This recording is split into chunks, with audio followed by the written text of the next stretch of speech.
One thing we were talking about before we got started is that now you're flipping ranches. So I definitely want to hear about that, because that's something not only do I not know a whole lot about, but I've never heard of a whole lot of people that are doing that. So let's talk about how you're flipping ranches. Yeah, so I've lived in Texas my whole life, so that's just part of our life. You know, whether you live in the city or you live in the country, you know somebody with a ranch or that's got some cattle or a pond you can fish in or a place you can hunt on. So I've been around that my whole life. I was about to build, my wife and I were about to build a huge mansion and like a $5-7 million house, and rates started going up, property got weird, I backed out of it, and I decided, you know what, man, we might get in trouble. The government's acting crazy, Russia, the Ukraine, all this stuff. This is last December. I pulled out of the house in August, and I'm still interested in buying a house, just not sure what I'm gonna do. And I was like, man, you know what, we might get in some trouble. I need to look at land. And I started looking at land around DFW, Dallas, Fort Worth, in Texas. It's like $16,000 to $100,000 an acre. I just did a deal a few weeks ago where I was making a steal at $100,000 an acre. Wow. Like I was stealing it from the lady. It's probably worth $200,000 an acre. Just wow. Unreal money out there. And so I couldn't afford all that, right? Not any kind of massive amount of acreage. So I crossed the border into Oklahoma. About an hour and a half from Dallas, Texas is Ardmore, Oklahoma. And it's beautiful, rolling hills, just green as all get out, tall grass, very lush. Oklahoma is a beautiful state. And so I found this place. It's 400 acres, and this rancher guy owned it. And he wanted $2.75 million for it, and I made him an offer. I said, look, I'll pay you $2.5 million. And he was asking for the fence anyway. I said, look, I'll pay you $2.5 million for this place, but here's what I want to do. I can close tomorrow, but I'll give you $500,000 in cash, and I will need you to carry a note for 2 years for the remaining $2 million at 0% interest, and I will pay you every single month, and you can keep your cows there. You can continue to bale the hay, continue to grow the wheat. You can run this whole operation as if you owned it, and I never bought it from you. Just know that we're going to be on there four-wheelers every weekend. And he's like, I'm going to need at least 5%. It's like 0%. Because let me tell you right now, that cattle ranch is not cash flowing $25,000 a month. But once I step foot on it, it immediately starts paying that immediately. He's like, shit, how can I say no to that? It's like, that's what I'm telling you. You got $500,000 cash today, $25,000 for the next 2 years. You got guaranteed income coming in. Look up my name. Here's my finances. There's zero chance of this being a bad deal. Okay. So he agreed to it. I bought it from him. About 2 months, he comes up 2 months later, I'm building a house on the property, right? So about 2 months later, I bought 7 more acres next door and built a house there. And he shows up at my gate and he goes, you know, I was a little pissed off at you because you taught me into 0% interest. And I felt like even though it was a good deal, I just felt like, man, there's something in me I had to get a little interest in it. And then you just refused to do it. So I didn't like you. But I've been reading your Instagram posts. You're a pretty smart guy. And he goes, I like your style. He goes, I think we should partner up. He goes, you know rich people from Dallas. I know poor farmers from Oklahoma.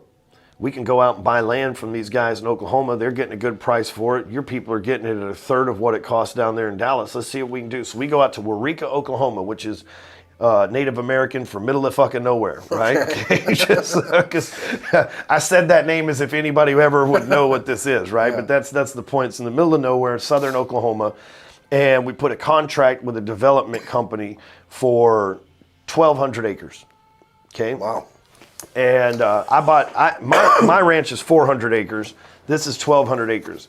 And so we go out, we show it to a few people. We got this thing for $2,000 an acre. Okay. So we show it to a few people. We had one guy that almost bought it from us for $6 million, but I end up dumping it for $2,600 an acre.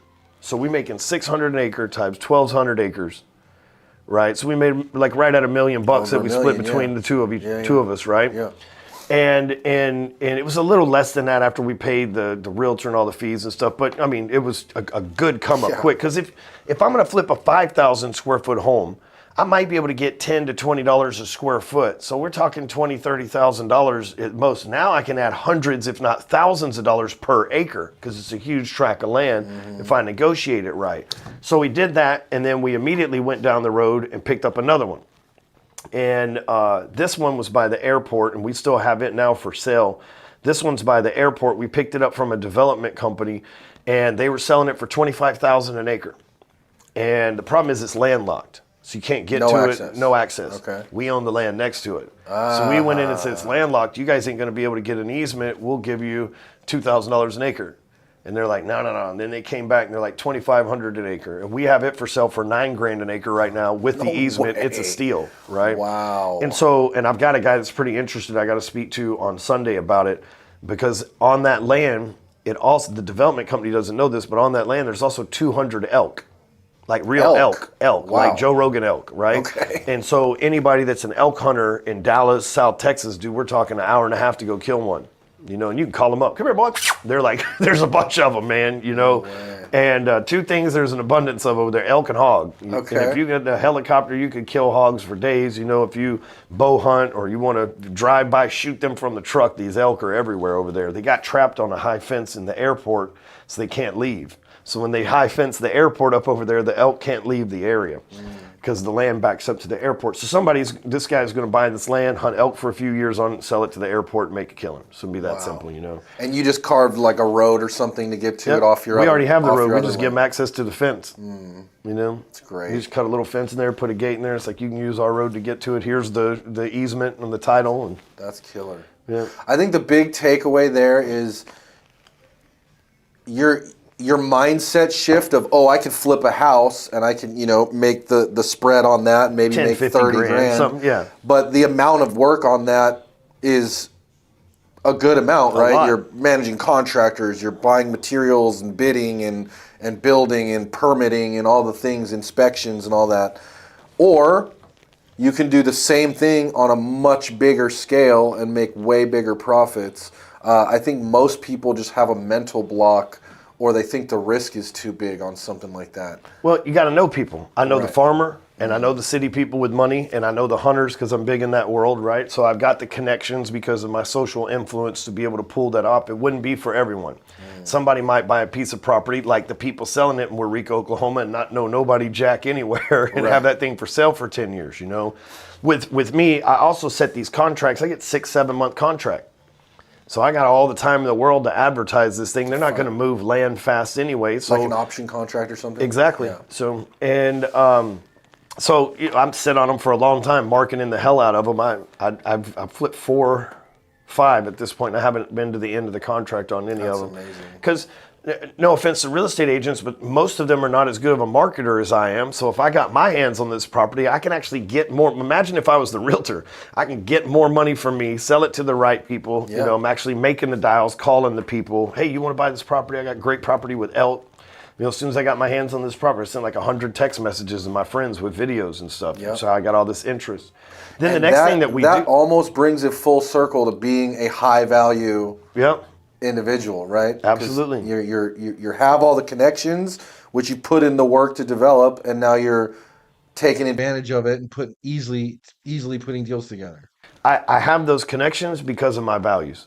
Therefore, those connections find me valuable, so they stay connected to me. Yeah. It's that simple. I wouldn't have these wealthy connections that are interested in buying, hobby places like an elk ranch and Right. stuff like that without Yeah. being a person Yeah, of yeah. value.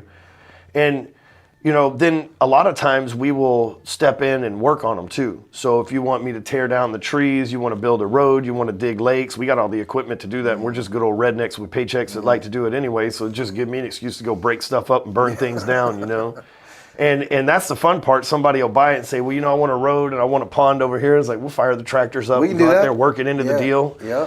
And they might have to go pay 50 grand to dig a pond somewhere, and we just work it into the deal. We're making money and get it all closed in one deal, go out there, set everything up for them, build it to where they can actually enjoy it. They can go out there and hunt it, and they're not having to, because as much as everybody likes to think, I like to go in the extreme of hunting. I mean, going through those, if you can cut tracks through those woods and you can make it easier on a hunter to where he's not covered in kookaburras and stickers and everything else, like there's an element that's appealing to those guys, and I enjoy doing it. Right. It gives me something to do at the ranch on the weekends for fun.